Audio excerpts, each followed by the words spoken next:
We're got to tackle one of the biggest questions you could ever ask yourself. It's a question that the legendary Bob Proctor said holds the key to, well, to everything. It sounds simple, but stick with me, because the answer might just change how you see yourself forever. So let's just dive right in. Who are you? Oh, wait. No, seriously. If you had to answer that right now, what would you say? Did your name pop into your head? Well, according to Bob Proctor, that's not you. That's just a label, a sound people make. What about your body? Nope. That's just the house you live in. The real you, the part of you that's actually in charge, is something much, much bigger. You're a spiritual being, and you've been given an intellect that is beyond powerful. And that brings us to a pretty shocking idea. For most of us, we're basically living with a complete stranger, ourselves. Proctor was dead serious about this. He saw that people are always looking for answers outside themselves, in books, in other people, when the real treasure map is right there, inside their own minds. They just don't know how to read it. So here's how Proctor broke it down, and it's brilliant.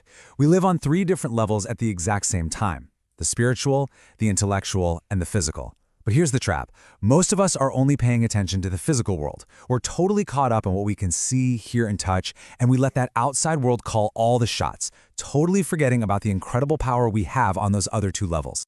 Okay, so if knowing ourselves is so important, what's holding us back? Well, Proctor pointed to 2 huge roadblocks that keep people stuck, preventing them from getting what they really want. First, there's the internal barrier, your conditioning.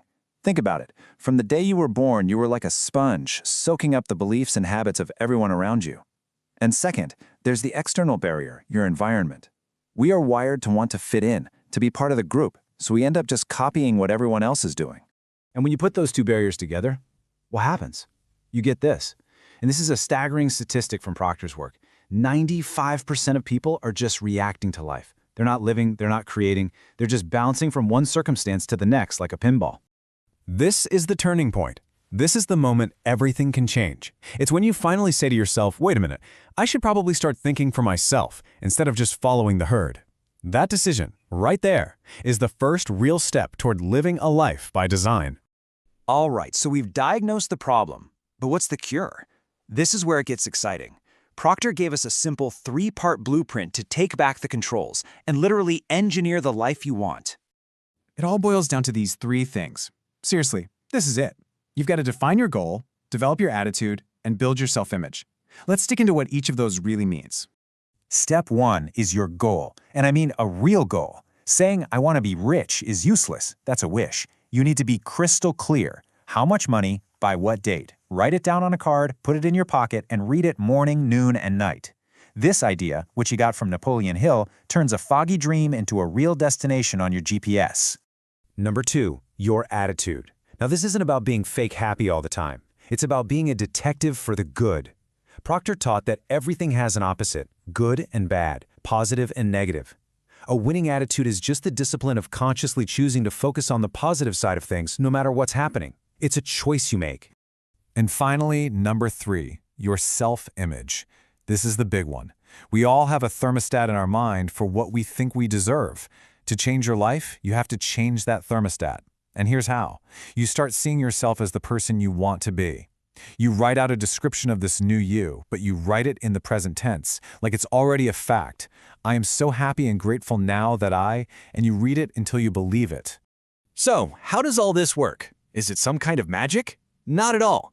It's actually based on a very simple, very powerful chain of command that's happening inside you right now. It all starts with your thoughts. This is the one thing you have absolute control over. You can choose to accept an idea that comes your way, or you can choose to reject it. That power is 100% yours. And what you choose to think about directly creates how you feel.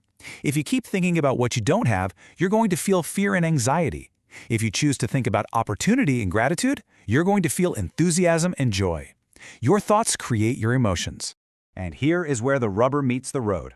Your feelings are the fuel for your actions. How you feel determines what you do or what you don't do. When you feel fantastic, you take bold action. When you feel bad, you hesitate. So you see, thoughts lead to feelings, feelings lead to actions, and your actions create your results. That's the whole game right there. The philosopher William James summed it all up perfectly with this line, which Proctor loved. Believe and your belief will create the fact. It means you don't wait to see it before you believe it. You have to believe it first, and that very belief is the force that will go out and create the reality. Bob Proctor loved to use this analogy about school. He'd say, what if on the first day they gave you a blank report card and told you to fill in the grades you want to get? You'd be setting your intention from day one.